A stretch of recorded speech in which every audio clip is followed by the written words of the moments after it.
As you know, the ADNA is two main things. Right now, it is the podcast, the ADNA Presents, which you're listening to, and also the audio description roles in film and TV, internet movie database of all the different people who work in audio description, which is crowdsourced. The goal is to showcase the contributions, craft, skills, and perspectives of still underrepresented entertainment industry professionals that are serving the AD audience. And so here is yet another example. Ren Leach is a voice talent. He's also an audio description narrator. Our conversation goes into so many different directions with his blindness and how he addresses it both in his outreach to audio description narrators, some of the barriers, some of the challenges, and some of the opportunities that he has helped create and pioneer through his efforts. This is a really exciting interview, and I'm so happy to share it. Here we go. Welcome to the ADNA Presents. This is Roy Samuelson. Today we have a very special guest, Ren Leach. He is a voice talent and audio description narrator. He was recently featured in the interview on a panel that was in conjunction with ACB, and I'm so excited to go into some more of the nuances and some more of the special skills and talent that Ren brings to audio description and much more. So thank you so much for joining us, Ren. Roy, thank you so much for inviting me. I've been a longtime listener to the podcast, and it really means a lot to be invited. So thank you. Oh, thanks so much. Yeah, it's amazing the joy of this podcast and the benefits that I get and that the guests get and that the audience gets. It's always been a win-win-win for everybody is the goal. So it means a lot to hear that. Let's Yeah. jump right in. What do It's, you love about audio description? well, I've always been a cinephile. I've always enjoyed telling of stories, and movies has been something that's always been there with me. I was an avid reader growing up. I have RP, so my eyesight would eventually degrade. And so I ended up not going to the movies anymore. It was almost a weekly habit with my brother-in-law and I for a while was going to the movies every weekend.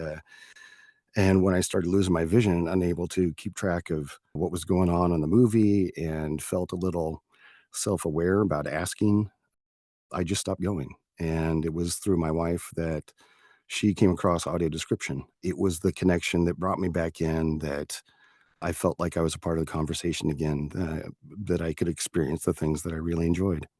When you first were introduced to audio description, were you all in, like you dove in, or was there a little bit of personally, I had like a 3 or 4 minute adjustment, but I also am not on the spectrum of blindness. So Mhm. with RP, obviously that had an effect. I'm curious if, after seeing movies for so many years every week to taking a break and then being introduced to audio description, was that a instant transformation or was it like, I get it? Oh, I get it. It was more the latter. I was interested and I was hopeful, but you never know what you never know. It takes a few movies to kind of understand how things flow with it and appreciate that and let go. And I think that's the best part about good AD is it allows you to keep in contact with the movie, but still allow yourself to have those thoughts of what if something's going to happen in the story or something like that. And it's just it's incredibly powerful.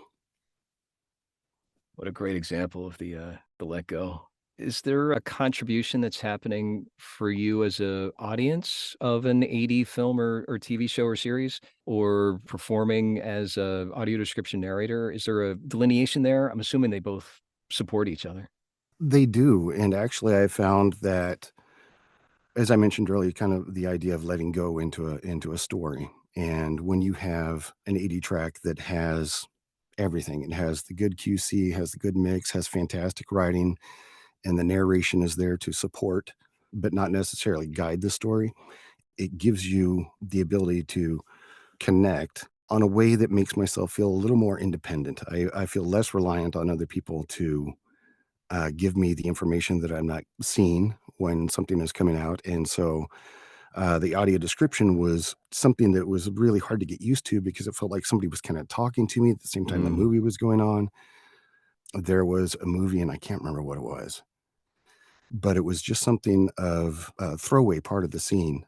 The people perform an elaborate handshake. And it was, these two characters, and they're doing this whole high five routine and stuff like that. And for whatever reason, that was the moment that caused me to connect. And I was like, I got it. Now I understand. It allowed that connection to be rebuilt and enjoy all the stories that I got to see.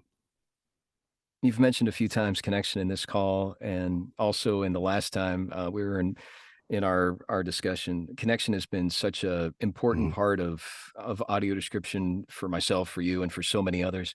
Could you elaborate a little more specifically on what that connection means to you? And I guess we could go off in two different directions. I want to stay focused on you as a performer in the audio description field as a narrator, but also if you want to touch Mhm. in on the audience experience about what that connection means to you. I think a little bit more elaborating more of what you're saying, like the handshake thing. That's a great example. A lot of my life is based around connection, whether it's the connections of people that I meet in my life or the connections of people that I've grown up with or however. The connections to me are very important. In my prior life, I was a high school teacher and coach, and you do neither one of those things if you're interested in fame or fortune or even recognition or anything like that. I need a connection for something to give me the purpose to want to continue doing it. When my RP changed my career path about 2010, that was when I decided that when I have a connection to something, that's when it's meaningful. Maybe I'm just the type of personality that is always looking for something like that to have a cause, to something to work for, but it means something to me. It means that I'm doing something to help people like me. It means that I'm helping connect somebody like me, like somebody connected me for the first time. The interaction that I have with friends that I've made in the community and understanding not just the entertainment value of having audio description, but also the social and connected aspect of being able to be in the conversation about movies or shows or what have you, that audio description can help bring blind people into a conversation that sometimes we feel very excluded from. Yeah, that exclusion sounds like, obviously it's a disconnect, with your focus on connection. It's Mhm. it's that opposite of those roadblocks, those speed bumps on the freeway where it's like, I just want to keep things flowing and any little thing that gets in the way. You had, alluded to audio description quality being I'm gonna use the immersive, you used the expression "let go," which I love, that you were able to let go and enjoy as an audience member, that when all those cylinders are firing in the audio description track, it's in conjunction with the story being told, and I can hear how that disconnect when any one of those roles gets dropped, that it affects your entire experience. It kinda pollutes the experience that your contribution as a voice talent in audio description has, obviously elevated the work. Can you talk a little bit about what you bring to audio description as a narrator that brings it to that place where others can experience that let go? That sounds a lot higher order than what I had intended for, but, I I'm think bringing out the big guns here. one of the I know, right? Good lord, Barbara, I'm gonna get my tissue out.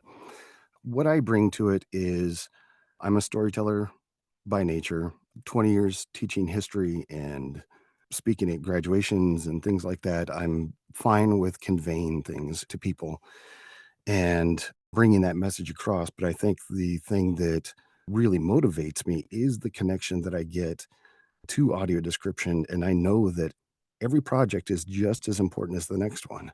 I really do treat it as such and make sure that I give it the attention that I hope somebody would give to a track that I'm gonna listen to. And, all I can do is hope that I'm working with and surrounding myself with people who are like-minded, which is something that I'm really fortunate to, do, whether it's with some of the different vendors in the industry, but you're starting to find that being blind is becoming less of a roadblock for narrators getting into the field. So I would say that being blind might be a way of introducing myself, but I think that what I have to do is to continue to try as hard as I can to make the best possible project that I can. I'm hearing you say how every project you bring the best, whether it's teaching a history class or the graduation speech, the messages I it try. you really care, and I can hear that in your voice, I can hear it in the work that you've done, and I know you Mhm. from audio description narration. I heard a few samples of your work on your website, and I'm curious, maybe this would be a good time to transition to maybe some things that are similar to voiceover work and audio description narration, maybe some things that are different, and you can take that in any Mm. direction you wanna go. Yeah, the first thing is the 2 parts of the voiceover industry are very, very different. Audio description is a very gatekeeping type of work assignment industry, whereas most other voiceover work, there's going to be some sort of auditioning process. One of the things that's helped me with doing other types of voiceover work, I've done characters, impressions, and pretty much everything you can think of, but all of it puts into this collective toolbox that a person gets. Once you can kind of understand of when you step into the booth. I was a mascot for a golf ball for a New Zealand pro shop. The thing that you learn out of that is the ability to just be free and just have a moment in time where you're supposed to be silly and embrace the feeling that you're supposed to have. That was one of the things, and it doesn't always have to be something silly, but it was one of those aha, that this is a skill to do this that I can put into my toolbox that I can use for other projects as well. I think that in comparison to audio description, the audio description work, it's going to be very strict as far as what you are going to be doing with your intonations and pacing and things like that because you want to do a good audio description track and you want to be beside the story, not out in front of it. Whereas in regular voiceover work, a lot of the production is going to be putting your voice on top of whatever is being presented to the listener so that you're being heard. So it's a little bit of a different process. You can dial it up more for regular voiceover work, and for audio description, it's more of sitting in a nice pocket. Nice. That pocket, that subtle nuance that you bring to your performance as a narrator does make a difference. Mm, It's bringing that. Some people think it's less work, as I'm sure you are aware it is not. You talked about right. understanding the work. I'm curious about maybe some misunderstandings in the skill set, specifically on the performance side. If you were to look at audio description today versus when you first were introduced to it, I'm sure you've learned some things, and I'm curious what skill Mhm. sets do you think you may have misunderstood when you started, or maybe you already had all those skills and it's just like now they're just enhanced? Well, I think we keep growing. Each step that we take is built on the one that we just completed. Mm. And when I first got introduced into audio description, I was completely unaware of the availability for me to move into that industry. And it was because somebody had reached out to me and invited me to be part of it that I just found the interest, found the connection, and I was hooked. A lot of the things that have gone into this is working with different companies and working with their different workflows because most of the companies, their workflows for most of the work they do is not accessible. So when I, as a blind talent, am coming to them saying, here's some samples and I'm a professional voice talent and I'd be worth your time to invest in or whatever would get my point across to them, there's a lot of education that has to go on my end with each conversation as far as trying to explain what I can and cannot do versus the workflows that they have, which are all each individually different from company to company. So I think part of what has been the hardest part is convincing the people who have the 80 creation companies that it is worth their time to modify or make their workflows a little more accessible to help increase a little more diversity and inclusion in their creation of audio description. It aligns so well with where we could go next. If you're comfortable with this, I'd love to bring it back to Hmm. your RP and experience as recording. The idea of getting to the point where society takes the initiative to ask, "What are your accessibility needs?" instead of you having to initiate it. That there's this duality, I guess. There's 2 different directions that one could be your disclosing a blindness does not need to matter Hmm. in your work. And then on the other side is the initiative for the opportunities that come your way, whether it's an audition or a job booking, that it's like, what are your accessibility needs? That question can become normalized to the point where, if someone is deaf or has other accessibility needs outside of blindness, that those things can be specifically addressed, or intersectionality of blindness and other disabilities. Absolutely. The impetus should not be on you or other performers who are disabled, but it's on the companies who are hiring, specifically in this example, the AD facilities. And it's fascinating to see how technology, you know, has helped that and also kind of put Mhm. a big thumb on everyone's shoulder at the same time. And so it goes Right. both ways, right? Again, I'll bring it back to when I first got introduced into audio description, this podcast was probably the first thing that I came across. I got to listen to you talk to various people from throughout the industry and listening to people who work in audio description at their company. And you would ask them, how can people reach you? Or what are your thoughts about increasing inclusion of blind talents in the process? That got me thinking. And so I would go online and do what any good normal voice actor does is you go online and you research your leads. And that's where I started coming in contact with a lot of these different people at these different AD facilities. It's always an uphill battle because, again, inaccessible workflows. But by the same token, the challenges or the barriers, I should say, to keeping voice talent from having equal opportunities in audio description is because each vendor does it differently. I have one vendor that says I don't do any connected sessions for recordings. You have to be live and in person or do it wild. I have another vendor who I can't work on most of their main products because the website that they use for script delivery is inaccessible. And that's the only way their clients want their security needs met. And yet other ones where they may want some sort of different type of delivery, a little fine tuning on something. An alternative to their process was if this isn't working out, then we'll just do connected sessions and do it that way. So I've come across people who have all sorts of different barriers. Some of them are willing to move them faster than others. That is super encouraging and really hopeful because there's a lot of amazing people who do amazing things in audio description as well as trying to include and diversify their talent pool of creation. So there is a lot of good things happening, but because these are all different, each vendor that I work with has its own individual barrier as to why there is not a more normal workflow that I can plug into. So it's just a continuous challenge of trying to A, prove that I'm worth it, and B, convince them that it's worth their time and, let's face it, money to adapt their workflow to be a little more accessible.